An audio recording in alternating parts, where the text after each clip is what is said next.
Langkah-langkah yang dapat ditempuh antara lain menyusun perencanaan muatan lokal saat melaksanakan proses pembelajaran, lalu selalu menyangkut berbagai unsur atau komponen saat merencanakan pembelajaran. Muatan lokal juga akan menyangkut berbagai sumber, pengajar, metode, media, dan evaluasi. Saat merencanakan bahan muatan lokal yang akan diajarkan antara lain dengan mengidentifikasikan segala sesuatu yang mungkin dapat dijadikan bahan muatan lokal. Memilih bahan muatan lokal dengan kriteria sebagai berikut, sesuai dengan perkembangan dan kebutuhan peserta didik.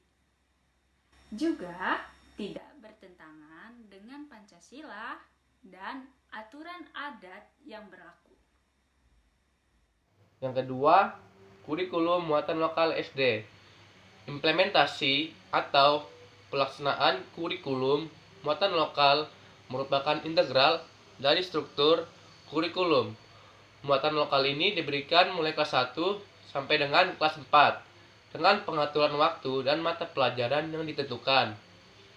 Pelaksanaan muatan lokal disusun berdasarkan SKL, SK, dan KD mata pelajaran muatan lokal seperti tertera pada tabel mata pelajaran kurikulum muatan lokal.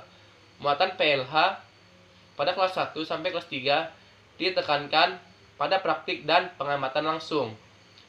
Pendekatan pembelajaran pada kelas 1 sampai kelas 3 dilaksanakan dengan pendekatan tematik, sedangkan kelas 4 sampai kelas 6 menggunakan pendekatan mata pelajaran.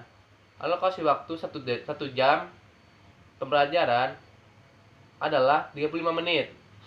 Penilaian muatan lokal dilakukan melalui ujian SD, mata pelajaran muatan lokal yang dikembangkan misalnya sesuai dengan surat keputusan gubernur dan surat keputusan wali kota atau bupati tentang penetapan muatan lokal sebagai berikut.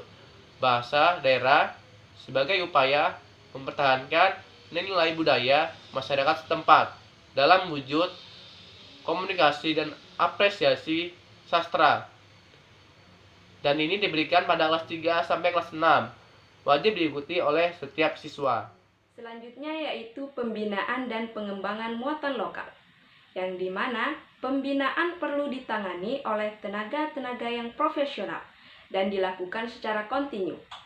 Karena dalam pelaksanaan di lapangan, kadang-kadang siswa lebih mahir daripada gurunya. Hal tersebut terjadi karena siswa sudah terbiasa melaksanakan kegiatan-kegiatan yang dimaksud. Misalnya seperti anak petani, anak pengrajin, bengkel, peternak, dan sebagainya. Yang akibatnya akan terjadi pembuangan tenaga, waktu, dan biaya. Pengembangan muatan lokal dilakukan dengan 2 arah, yaitu pengembangan untuk jangka jauh atau jangka panjang, agar para siswa dapat melatih keahlian dan keterampilan yang sesuai dengan harapan yang nantinya dapat membantu dirinya, keluarga, masyarakat, dan akhirnya membantu pembangunan nusa dan bangsanya. Oleh karena itu, perkembangan muatan lokal dalam jangka panjang harus direncanakan secara sistematik oleh sekolah, keluarga, dan masyarakat setempat dengan perantara pakar-pakar pada instansi terkait baik negeri maupun swasta. Untuk muatan lokal di sekolah dasar masih bersifat konsentris, kemudian dilaksanakan secara kontinu di sekolah menengah pertama, dan akan terjadi konvergensi di sekolah menengah atas. Selanjutnya yaitu pengembangan untuk jangka pendek.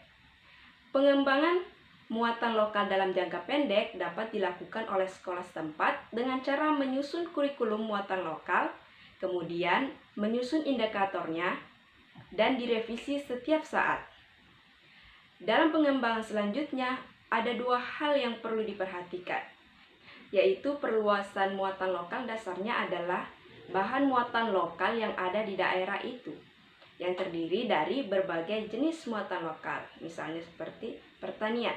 Kalau sudah dianggap cukup, ganti dengan peternakan, kerajinan atau perikanan, dan sebagainya.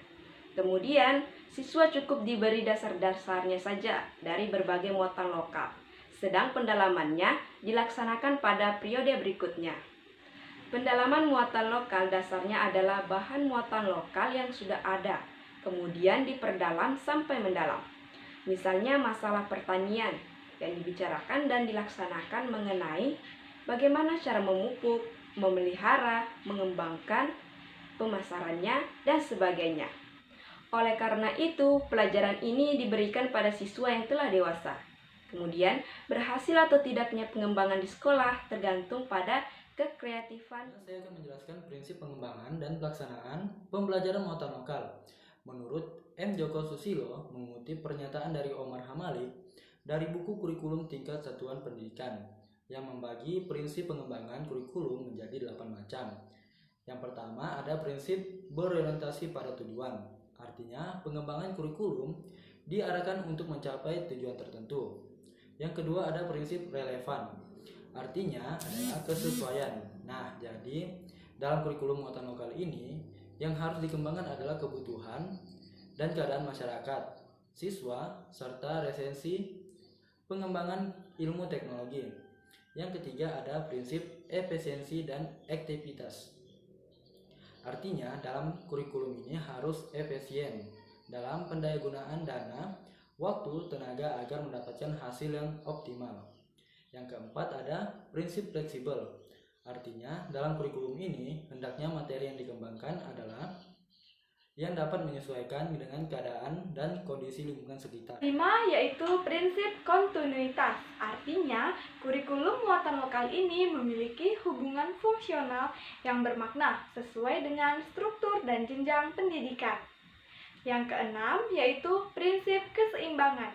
Artinya, kurikulum muatan lokal ini harus memperhatikan keseimbangan profesional dan fungsional antara program dan subprogram. Kemudian, semua mata pelajaran dan aspek perilaku yang akan dikembangkan. Yang ketujuh, yaitu prinsip keterpaduan.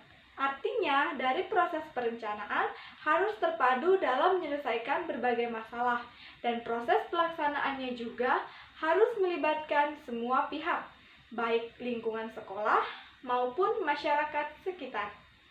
Yang kedelapan, yaitu prinsip mutu.